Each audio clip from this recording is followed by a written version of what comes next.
The story. My name is Alex, and I am a 15-year-old boy living in a busy city. I go to high school every day, and my life is full of homework, friends, and video games. But at home, it's just me and my father in a small apartment. My mother passed away when I was only 5 years old, from a sudden illness. Since then, my father has changed. He works long hours as a mechanic in a garage, fixing cars from morning until night. He comes home tired, eats dinner quietly, and watches TV without saying much. I know he misses my mother a lot, but he never talks about her or the past. It makes me feel lonely sometimes, like there's a wall between us. One Friday evening, my father surprised me. "Alex, let's go to the old family house this weekend," he said. "It's in the countryside, about 2 hours away. We haven't been there since, well, a long time." I was excited because I barely remembered the house. It was where my parents grew up, full of green fields and tall trees. We packed some food and clothes and drove there early Saturday morning.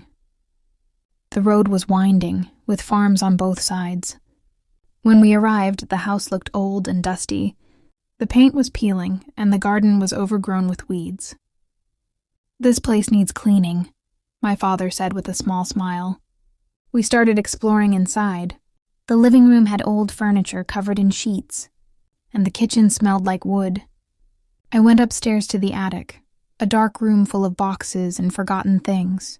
While moving some old blankets, my foot hit something hard. It was a small wooden box hidden in the corner. I opened it carefully, and inside, there was a yellowed map, black and white photos of my family, and a handwritten letter. The letter was from my grandfather, who died before I was born. It said, "To my son, if you find this, follow the map to the hidden treasure." It's not gold or money, but something more valuable, our family history. Remember where we came from. My heart beat fast. I ran downstairs and showed it to my father. He took the letter and read it slowly.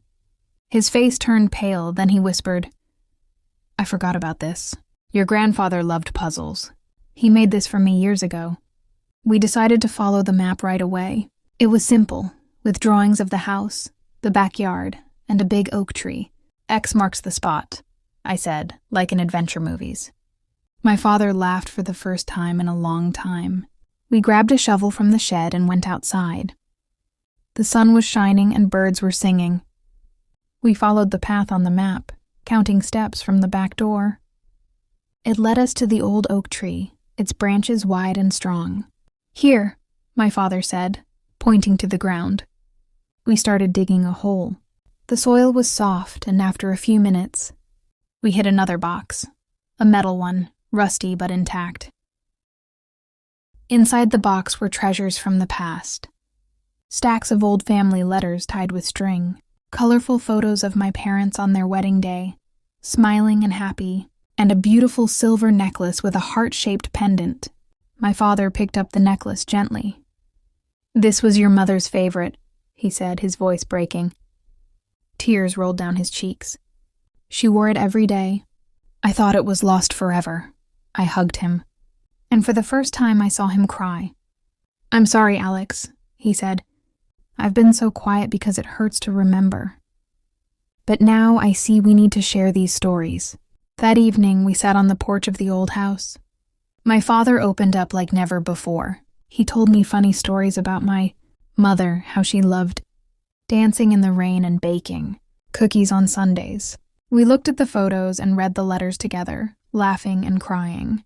The next day, we cleaned the house a bit and decided to visit it more often. Now back in the city, things are different. My father talks more, and we have family photos on the walls. The treasure wasn't money. It was our bond as father and son. Family treasures are the memories we share, and they make us stronger.